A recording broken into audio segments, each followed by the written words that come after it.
يا مساء الفل على الأهلاوية الجمال. المدرب الجديد يثرب. خلاص كلنا كنا قاعدين بقى مستنيين المدير الفني الجديد، يا ترى هو مين، يا ترى هو مش عارفه ايه، يا ترى مش عارف ايه، واسامي بالهبل اتقالت واتطرحت على وسائل التواصل الاجتماعي، وطلع في الاخر يثرب. انا والله العظيم من اول ما الاهلي ابتدى يتكلم في قصه مدير فني جديد وابتدت تنتشر اخبار عن الاهلي بيتعاقد مع مش عارفه مين، ده الاهلي بيتعاقد مع دياز، ده الاهلي بيتعاقد مع روزا، ده الاهلي بيتعاقد مع فلان، ده الاهلي بيتعاقد مع علان. انا قلت الاهلي هيسيب الناس كلها تتكلم وفي الاخر هيتعاقد مع مدير فني اسمه لم يطرح في الساحه الاعلاميه، وهذا هو ما قد حدث. يثرب مدير فني تقيل، مدير فني طبعا كلنا اكيد عرفنا السي في بتاعه ايه، واهم ما هو في السي في بتاعه ان هو درب في البوندسليجا ووصل في مراحل متقدمه جدا في البوندسليجا. فهو راجل دنماركي بشخصيه المانيه من الاخر، راجل عالمي، واللي اتفرج على المؤتمر الصحفي بتاعه النهارده هيعرف ايه الكلام اللي انا بقوله وهيعرف حجم الكلام اللي انا بقوله. الراجل تقيل، واثق من نفسه قوي قوي. ردوا على الاسئله اللي اتسالت من الاعلام يعني رد بعقل كده وبطريقه جميله. يعني اتسال ان هو هيحصل عليه ضغط من الاعلام، واتسال ان هو هيتحط تحت ضغط جماهيري جدا، وان جمهور الاهلي لا يقبل الا بالفوز، واتسال ان هو مش عارف ايه، واتسال اسئله صعبه جدا، والراجل رد عليها بهدوء وبطريقه سلسه وجميله، وقال انا عارف الكلام ده كله وانا جاي عشان الكلام ده كله. انا هقول لكم ملخص كلام الراجل باللغه العاميه يا جماعه، باللغه العاميه المصريه بتاعتنا. الراجل اتسال جمهور الاهلي لا يقبل الا بالفوز. الاعلام والنادي الاهلي بيحظى بشكل كبير باهتمام اعلامي رهيب، وده هيسبب لك ضغط. قال انا ما عنديش اي مشكله من الكلام ده كله، انا جاي اصلا عشان الكلام ده كله. انا عارف ان النادي الاهلي نادي كبير، انا عارف ان النادي الاهلي دايما الاعلام محطوط عليه وعامل سبوت عليه، فانا عارف الكلام ده كله وجاي عشان الكلام ده كله.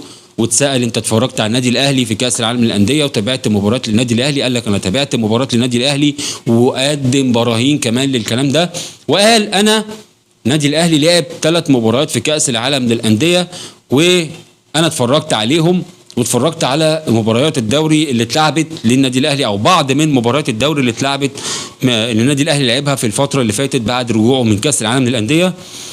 هو مستني بفارغ الصبر ان اللعيبه تيجي من الايقاف بتاع المنتخب علشان يقابل اللعيبه كلها مره واحده، ويقف معاهم كلهم مره واحده، ويتكلم معاهم كلهم مره واحده، وما يبقاش فيه حد مش موجود.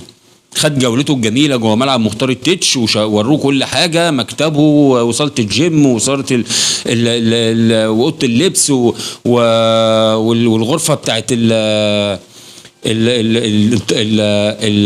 الاعداد، وروه كل حاجه حرفيا داخل النادي الاهلي.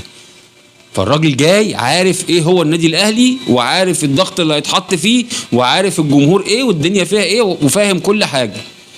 وقال لك انا ان شاء الله بامر الله الاهلي اي نعم ما عرفش يعني يمشي بخطى ثابته في كاس العالم اللي فات، وما عرفوش يحققوا اللي كانوا عايزين يحققوه، وانا جاي علشان خاطر اخليهم يحققوا اللي ما عرفوش يحققوه في كاس العالم اللي فات. فهو مدير فني تقيل، مدير فني ذو خبره كبيره جدا وذو شخصيه، ودي اهم حاجه يا جدعان، ان المدير الفني اللي هيمسك نادي بحجم النادي الاهلي يكون مدير فني ذو شخصيه. الراجل ده معاه سكواد تقيل قوي، والله العظيم سكواد تقيل قوي، والله العظيم يا جدعان السكواد اللي موجود داخل النادي الاهلي هو اقوى سكواد في افريقيا كلها، مش هقول لك بقى في مصر، لا في افريقيا كلها. وبكره الايام تثبت لكم الكلام اللي انا بقوله.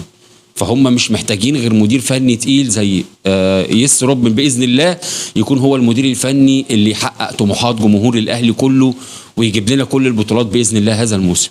فعايزين نبقى نقف في ظهر المدير الفني بتاعنا، عايزين نقف في ظهر نادينا، ما نسمعش ولا نركز مع الاخبار المغلوطه اللي بتتقال من بعض الصفحات اللي بتدعي ان هي اهلاويه. لا، عندك قناه النادي الاهلي، انا قلت الكلام ده في فيديو من شويه، عندك قناه الاهلي، عندك الصفحه الرسميه للاهلي على الفيسبوك، عندك الصفحه الرسميه للاهلي على الانستجرام، عندك الصفحه الرسميه للاهلي على تويتر، وعندك قناه الاهلي كمان على اليوتيوب. يعني في ناس ما بتتابعش الفيسبوك اكيد بيتابع انستجرام، في ناس ما بتتابعش انستجرام اكيد بيتابع تويتر، في ناس يعني بص الاهلي ما سابلكش حاجه، ما سابلكش منصه غير لما بقى في عنده قناه رسميه او صفحه رسميه عليها. فنبقى في ظهر نادينا، في ظهر المدير الفني بتاعنا، وان شاء الله اللي جاي كتير خير كتير ان شاء الله للنادي الاهلي. ولسه عايز اقول لك ان لسه في صفقات الاهلي هيتواصل معاها وهيجيبها، وهتكون صفقات تقيله قوي قوي قوي قوي، وهتبسطك قوي قوي قوي. فمش عايزين بقى ايه ننساق للاخبار اللي بتتقال والاخبار اللي اصلا غير موثوق فيها تماما. عندك قناتك، عندك صفحاتك، تقدر تعرف منهم اخبار النادي الاهلي، تقدر تشوف بعينك وتسمع بودانك وتركز في اي حاجه بتتقال عن النادي الاهلي. وان شاء الله اللي جاي تقيل قوي قوي قوي للنادي الاهلي، وكلنا ندعم الراجل ده عشان الراجل ده اكيد جاي عشان يحقق تاريخ، واكيد جاي عشان خاطر يعمل تاريخ كبير قوي مع النادي الاهلي. وشكرا ليكم والسلام عليكم.